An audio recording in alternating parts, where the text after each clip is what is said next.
أعوذ بالله من الشيطان الرجيم. بسم الله الرحمن الرحيم. الحمد لله الذي أنزل على عبده الكتاب ولم يجعل له عوجا قيما لينذر بأسا شديدا من لدنه ويبشر المؤمنين الذين يعملون الصالحات أن لهم أجرا حسنا ماكثين فيه أبدا وينذر الذين قالوا اتخذ الله ولدا ما لهم به من علم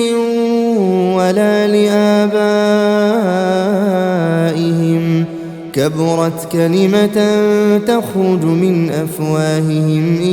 يقولون إلا كذبا فلعلك باخع نفسك على آثارهم إن لم يؤمنوا بهذا الحديث أسفا إنا جعلنا ما على الأرض زينة لها لنبلوهم أيهم أحسن عملا وإنا لجاعلون ما عليها صعيدا جرزا أم حسبت أن أصحاب الكهف والرقيم كانوا من آياتنا عجبا إذ أوى الفتية إلى الكهف فقالوا ربنا آتنا من لدنك رحمة وهيئ لنا من أمرنا رشدا فضربنا على آذانهم في الكهف سنين عددا ثم بعثناهم لنعلم أي الحزبين أحصى لما لبثوا أمدا نحن نقص عليك نبأهم بالحق إنهم فتية آمنوا بربهم وزدناهم هدى وربطنا على قلوبهم إذ قاموا فقالوا ربنا رب السماوات والأرض لن ندعو من دونه إلها لقد قلنا إذا شططا هؤلاء قوم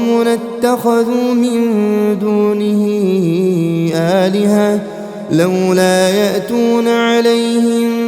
بسلطان بين فمن أظلم ممن افترى على الله كذبا وإذ اعتزلتموهم وما يعبدون إلا الله فأووا إلى الكهف ينشر لكم ربكم من رحمته ويهيئ لكم من أمركم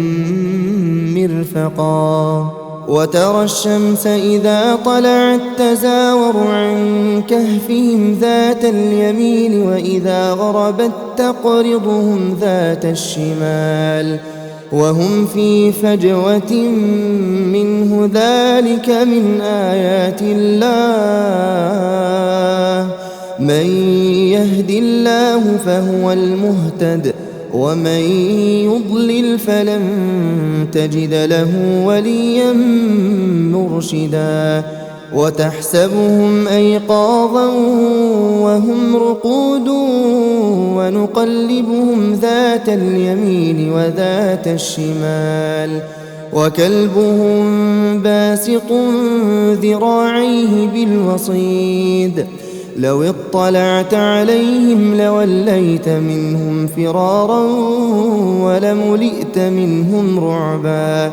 وكذلك بعثناهم ليتساءلوا بينهم قال قائل منهم كم لبثتم قالوا لبثنا يوما أو بعض يوم قالوا ربكم أعلم بما لبثتم فابعثوا أحدكم بورقكم هذه إلى المدينة فلينظر أيها أزكى طعاما فليأتكم برزق منه وليتلطف ولا يشعرن بكم أحدا إنهم إن يظهروا عليكم يرجموكم أو يعيدوكم في ملتهم ولن تفلحوا إذا أبدا وكذلك أعثرنا عليهم ليعلموا أن وعد الله حق وأن الساعة لا ريب فيها إذ يتنازعون بينهم أمرهم فقالوا بنوا عليهم بنيانا ربهم أعلم بهم قال الذين غلبوا على أمرهم لنتخذن عليهم مسجدا سيقولون ثلاثة رابعهم كلبهم ويقولون خمسة سادسهم كلبهم رجما بالغيب ويقولون سبعة وثامنهم كلبهم قل ربي أعلم بعدتهم ما يعلمهم إلا قليل فلا تمار فيهم إلا مراء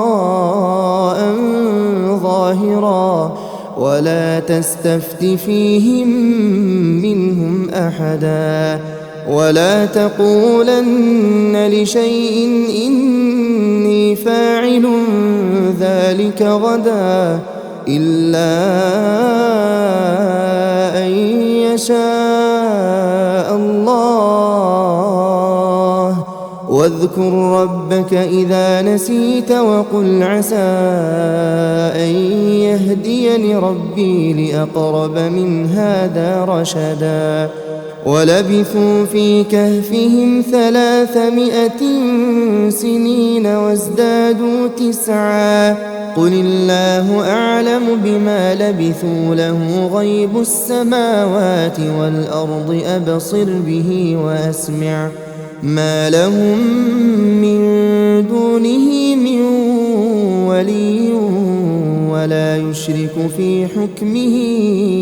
أحدا واتل ما أوحي إليك من كتاب ربك لا مبدل لكلماته ولن تجد من دونه ملتحدا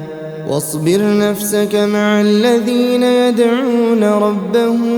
بالغداة والعشي يريدون وجهه ولا تعد عيناك عنهم تريد زينة الحياة الدنيا ولا تطع من أغفلنا قلبه عن ذكرنا واتبع هواه وكان أمره فرطا وقل الحق من ربكم فمن شاء فليؤمن ومن شاء فليكفر إنا أعتدنا للظالمين نارا أحاط بهم سرادقها وإن يستغيثوا يغاثوا بماء كالمهل يشوي الوجوه بئس الشراب وساءت مرتفقا إن الذين آمنوا وعملوا الصالحات إنا لا نضيع أجر من أحسن عملا أولئك لهم جنات عدن تجري من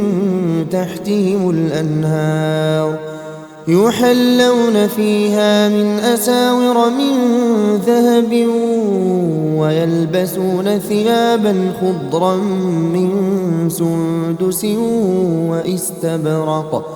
متكئين فيها على الأرائك نعم الثواب وحسنت مرتفقا. واضرب لهم مثل الرجلين جعلنا لأحدهما جنتين من أعناب وحففناهما بنخل وجعلنا بينهما زرعا كلتا الجنتين آتت أكلها ولم تظلم منه شيئا وفجرنا خلالهما نهرا. وكان له ثمر فقال لصاحبه وهو يحاوره أنا أكثر منك مالا وأعز نفرا. ودخل جنته وهو ظالم لنفسه قال ما أظن أن تبيد هذه أبدا وما أظن الساعة قائمة ولئن رددت إلى ربي لأجدن خيرا منها منقلبا. قال له صاحبه وهو يحاوره أكفرت بالذي خلقك من تراب ثم من نطفة ثم سواك رجلا لكن هو الله ربي ولا أشرك بربي أحدا. ولولا إذ دخلت جنتك قلت ما شاء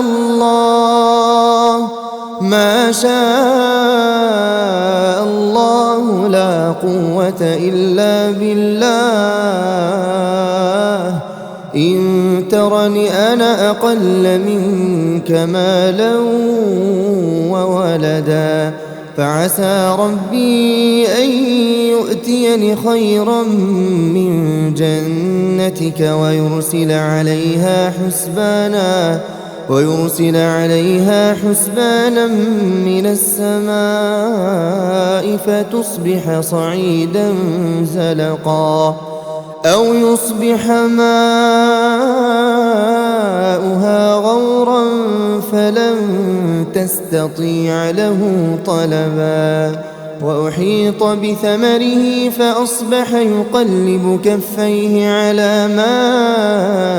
أنفق فيها وهي خاوية على عروشها ويقول يا ليتني لم أشرك بربي أحدا.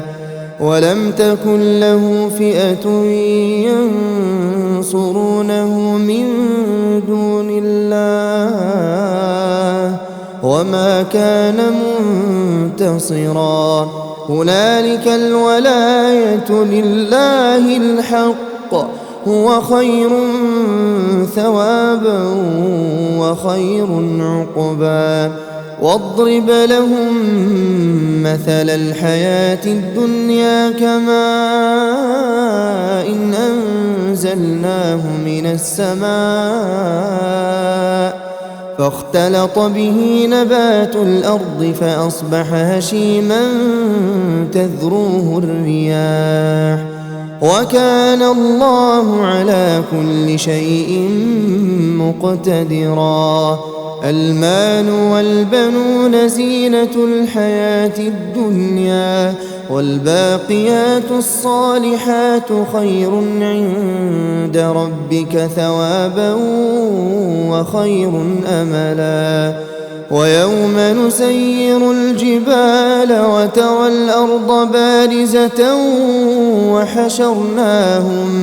وحشرناهم فلم نغادر منهم أحدا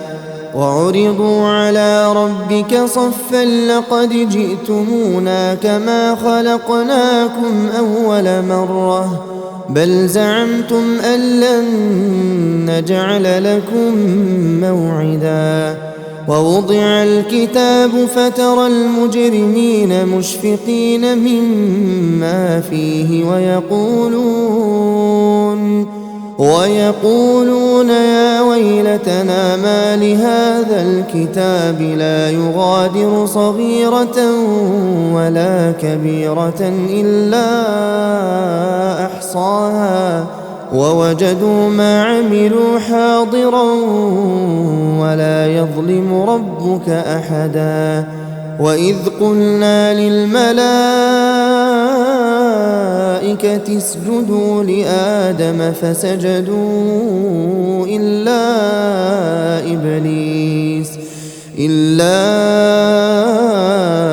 إبليس كان من الجن ففسق عن أمر ربه أفتتخذونه وذريته أولياء من دوني وهم لكم عدو بئس للظالمين بدلا ما أشهدتهم خلق السماوات والأرض ولا خلق أنفسهم وما كنت متخذ المضلين عضدا ويوم يقول نادوا شركائي الذين زعمتم فدعوهم فلم يستجيبوا لهم وجعلنا بينهم موبقا ورأى المجرمون النار فظنوا أنهم مواقعوها ولم يجدوا عنها مصرفا ولقد صرفنا في هذا القرآن للناس من كل مثل وكان الإنسان أكثر شيء جدلا وما منع الناس أن يؤمنوا إذ جاءهم الهدى ويستغفروا ربهم إلا أن تأتيهم سنة الأولين أو يأتيهم العذاب قبلا وما نرسل المرسلين إلا مبشرين ومنذرين ويجادل الذين كفروا بالباطل ليدحضوا به الحق واتخذوا آياتي وما أنذروا هزوا ومن أظلم ممن ذكر بآيات ربه فأعرض عنها ونسي ما قدمت يداه إنا جعلنا على قلوبهم أكنة أن يفقهوه وفي آذانهم وقرا وإن تدعهم إلى الهدى فلن يهتدوا إذن أبدا وربك الغفور ذو الرحمة لو يؤاخذهم بما كسبوا لعجل لهم العذاب بل لهم موعد لن يجدوا من دونه موئلا وتلك القرى أهلكناهم لما ظلموا وجعلنا لمهلكهم موعدا وإذ قال موسى لفتاه لا أبرح حتى أبلغ مجمع البحرين حتى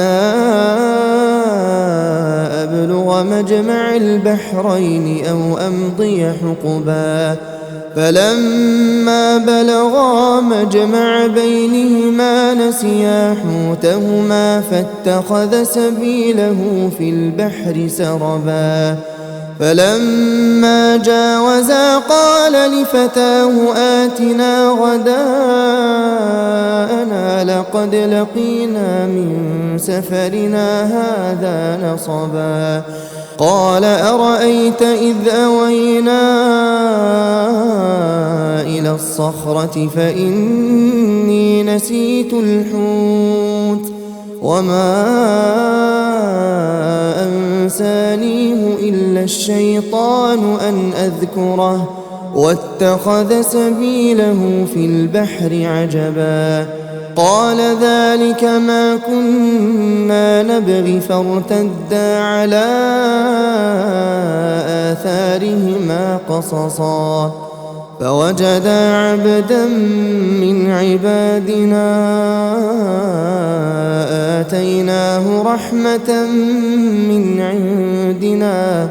وعلمناه من لدنا علما قال له موسى هل أتبعك على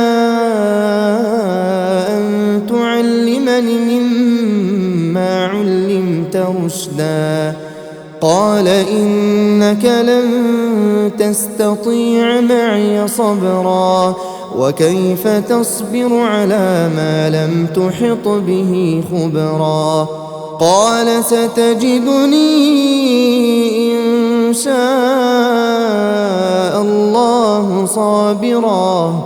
إن شاء الله صابرا ولا أعصي لك أمرا قال فإن اتبعتني فلا تسألني عن شيء حتى أحدث لك منه ذكرا فانطلقا حتى إذا ركبا في السفينة خرقها قال أخرقتها لتغرق أهلها لقد جئت شيئا إمرا قال ألم أقل إنك لن تستطيع معي صبرا قال لا تؤاخذني بما نسيت ولا ترهقني من أمري عسرا فانطلقا حتى إذا لقيا غلاما فقتله قال أقتلت نفسا زكية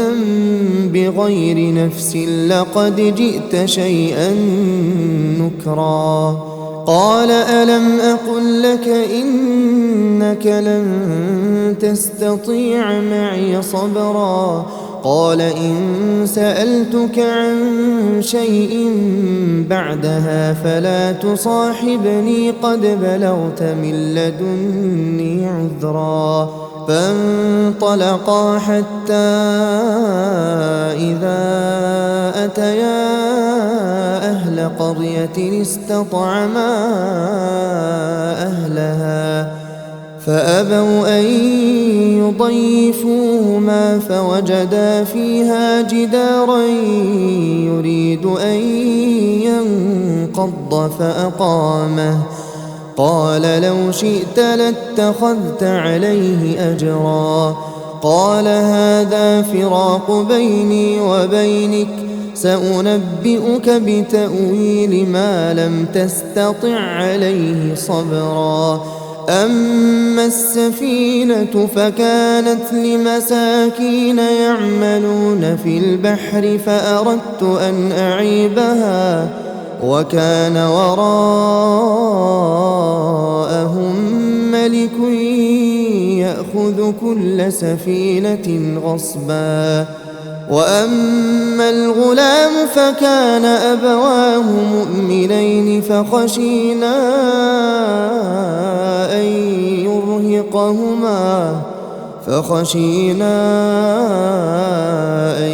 يرهقهما طغيانا وكفرا فأردنا أن يبدلهما ربهما خيرا منه زكاة وأقرب رحما وأما الجدار فكان لغلامين يتيمين في المدينة وكان تحته كنز لهما وكان أبوهما صالحا فأراد ربك أن يبلغا أشدهما ويستخرجا كنزهما رحمة من ربك وما فعلته عن أمري ذلك تأويل ما لم تسطع عليه صبرا ويسألونك عن ذي القرنين قل سأتلو عليكم منه ذكرا إنا مكنا له في الأرض وآتيناه من كل شيء سببا فأتبع سببا حتى إذا بلغ مغرب الشمس وجدها تغرب في عين حمئة ووجد عندها قوما قلنا يا ذا القرنين إما أن تعذب وإما أن تتخذ فيهم حسنا قال أما من ظلم فسوف نعذبه ثم يرد إلى ربه فيعذبه عذابا نكرا وأما من آمن وعمل صالحا فله جزاء الحسنى وسنقول له من أمرنا يسرا ثم أتبع سببا حتى إذا بلغ مطلع الشمس وجدها تطلع على قوم لم نجعل لهم من دونها سترا كذلك وقد أحطنا بما لديه خبرا ثم أتبع سببا حتى إذا بلغ بين السدين وجد من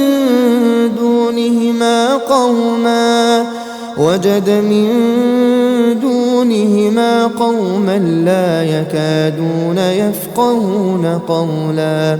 قالوا يا ذا القرنين إن يأجوج ومأجوج مفسدون في الأرض فهل نجعل لك خرجا على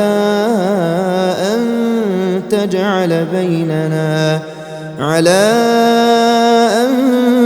تجعل بيننا وبينهم سدا قال ما مكني فيه ربي خير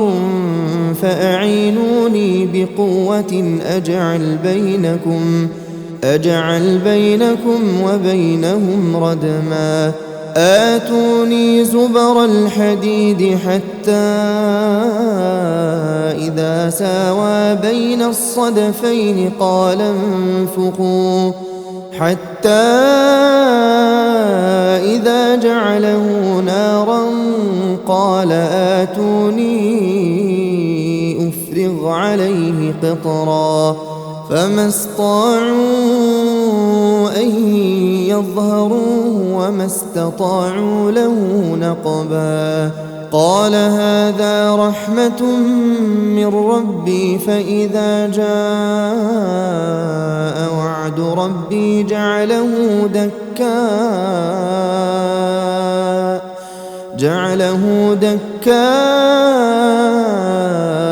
وكان وعد ربي حقا وتركنا بعضهم يومئذ يموج في بعض ونفخ في الصور فجمعناهم جمعا وعرضنا جهنم يومئذ للكافرين عرضا الذين كانت أعينهم في غطاء عن ذكري وكانوا لا يستطيعون سمعا أفحسب الذين كفروا أن يتخذوا عبادي من دوني أولياء إنا أعتدنا جهنم للكافرين نزلا قل هل ننبئكم بالأخسرين أعمالا الذين ضل سعيهم في الحياة الدنيا وهم يحسبون أنهم يحسنون صنعا أولئك الذين كفروا بآيات ربهم ولقائه فحبطت أعمالهم فلا نقيم لهم يوم القيامة وزنا ذلك جزاؤهم جهنم بما كفروا واتخذوا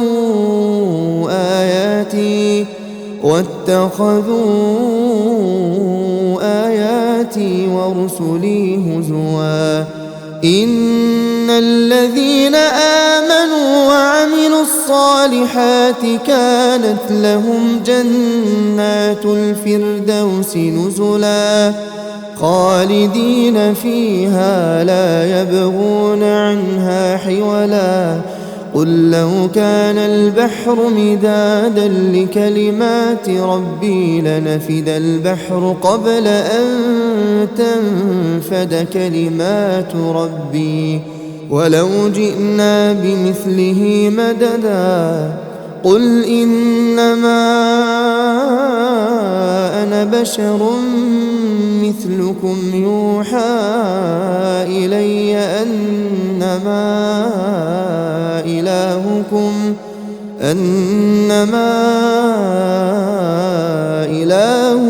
إله واحد فمن كان يرجو لقاء ربه فليعمل عملا صالحا ولا يشرك بعبادة ربه أحدا.